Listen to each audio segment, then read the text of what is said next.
So, ayan, welcome back ulit dito sa aking channel mga kalapatids. So, ngayon is gabi na.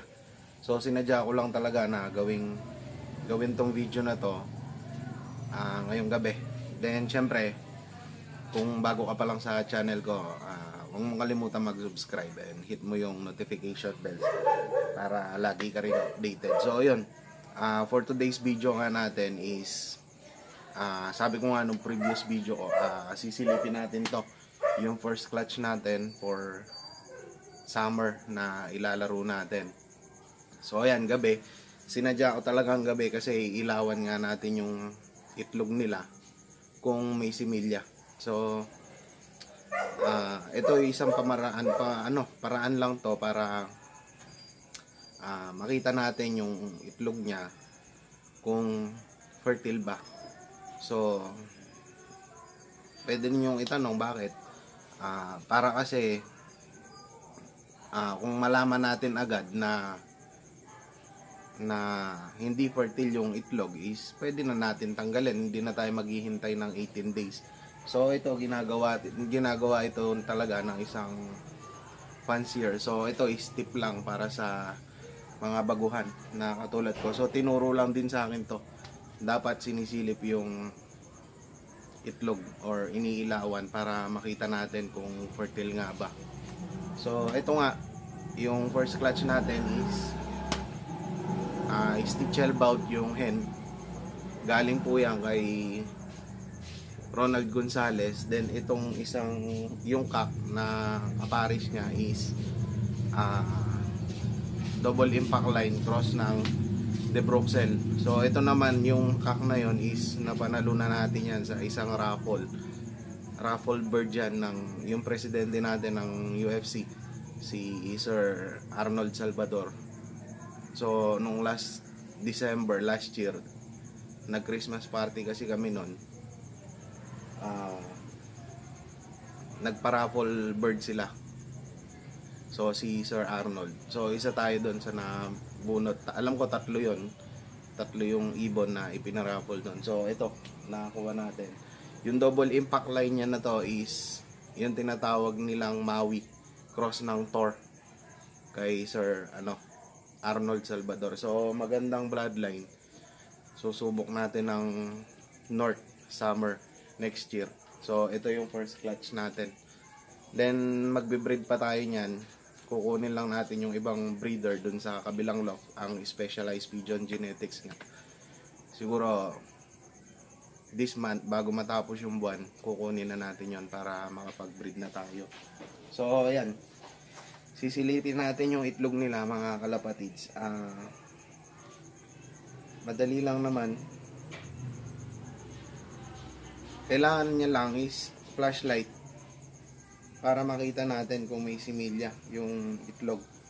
So singit ko lang din mga kalapatids, may nag-comment kasi nag-promise nga ako nung nakaraan, magpapa-gift bird tayo. So regarding doon sa gift bird, sabi ko doon sa video is pag umabot tayo ng 2,000 subscribers, yung anak nung Grisel, yung nag-champion natin, is mag-gift bird tayo doon. Yun, bali maglalabas tayo ng dalawa, then magpapa-gift bird tayo doon sa Grisel mismo, yung nag-champion. So ayan, tulungan nyo akong mag-share and mag-share ng video ko para umabot tayo ng 2,000 subscribers. So yun, magbibigay tayo, dalawa yun. Supposedly dalawa yung ibibigay natin. So abang-abang lang kayo. As of now kasi is nasa 600 subscribers pa lang tayo. Then basta umabot tayo ng 2,000, sabi ko nga, mag-gift bird tayo dun sa Grisel. Pero as of now wala yung Grisel natin. Nasa hiraman dun sa tropa natin dito sa Mexico din. Iniram niya, so pinahiram ko naman. Ganyan naman kasi yung pagkakalapate sa mga kaibigan. Dapat naghihiraman. So yun, siguro 2 weeks or 3 weeks from now maisosoli na yung Grisel na yun. Then pag umabot na tayo ng 2K subscribers, gift bird natin yung magiging anak nila. So yun lang. So, ayan mga kalapatids, pinatay ko yung ilaw ng cellphone natin kasi hindi makikita. Hindi nyo makikita kung fertile nga ba. So, ito, flashlight lang kailangan. Tapat nyo lang sa flashlight. Then, tingnan nyo, ayan. Pag meron siyang ugat na ganyan, na, ayan, kita nyo naman. Ibig sabihin, fertile po yan. Okay siya. So, buhay po yung itlog. Then, ito yung isa. Okay din siya mga kalapatids. Ayan, makikita nyo may ugat. So yun, balik na natin. So ayun mga kalapatids, sinindihan ko ulit yung ilaw ng cellphone natin para maliwanag na nakita nyo. So ayun, nakita nyo naman fertile yung itlog. Nakita nyo may ugat-ugat. So yung itlog na to is mahigit 1 week na siya. Alam ko isang linggo na, 8 days na yata or 9 days na. So yun, sabi ko nga ginagawa yon para malaman natin kung fertile yung itlog. Then kung hindi siya fertile, pwede na natin siyang agad tanggalin. Hindi na tayo maghihintay ng 18 days para po mapisa. So baka kasi hindi natin nakita. Tips lang to sa mga baguhan na katulad ko rin. So pag hindi nyo kasi sinilip at hindi naman pala fertile yung itlog, sayang yung 18 days na paghihintay nyo. Then mabubugok lang siya, hindi siya mapipisa. So yun lang muna para sa araw na to mga kalapatids. Then share ko rin pala kasi wala nga tayong karera ngayon.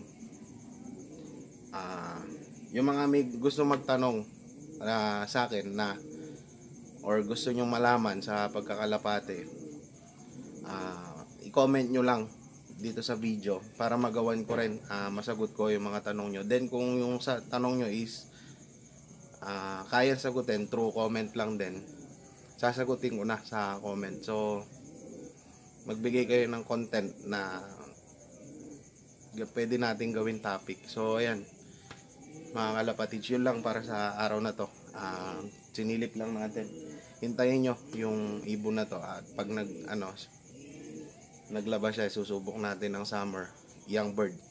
May singsing na nga tayo, 8 yung binili nating singsing para sa this coming summer 2020. So abangan nyo yung mga ibon na to, bloodline na to, para sa akin maganda. Susubukan natin. So yun lang muna para sa araw na to. Then eto naman yung mga nagpapa shoutout mga kalapatids, no.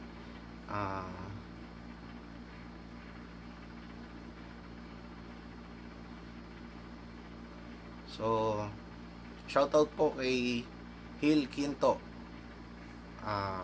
from Macau, China. So bagong follower mo ko, salamat idol. Then kay Jelson Casalhay, alam ko from from Antipolo siya. So shoutout sa iyo idol, bumata tayo sa gupit natin.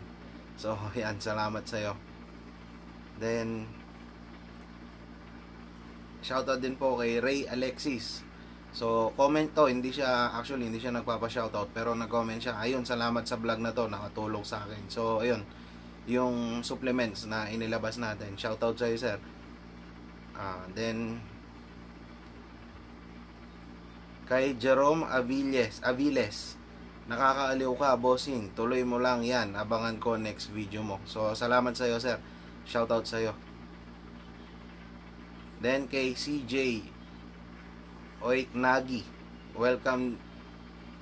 Patuloy lang kayo mag-share ng video para sa lahat ng fancier yan, mga vlogs nyo. So yan, sabi ko nga, ayan, nagsishare ako sa inyo ng mga tips, then mga experience ko nga sa pagkakarera. So yan, para ma-share ko rin sa inyo.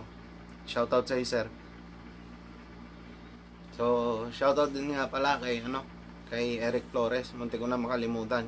So ayan, madalas siyang nagtatanong sa akin, din nasasagot ko naman siya. From Lubao, Pampanga siya. Newbie din siya, gusto niya mag-start sa pagkakalapate. So lagi din siya, alam ko lagi siya nakatutok din sa mga video natin. So shoutout sa sir Eric Flores from Lubao, Pampanga. Then ito nga, kung meron din kayong mga katanungan mga kalapatids, no, so mag-comment lang din kayo. Then kung kaya ko rin sagutin, gagawa natin ng video yan para sa inyo. So, yun lang muna mga kalapatids.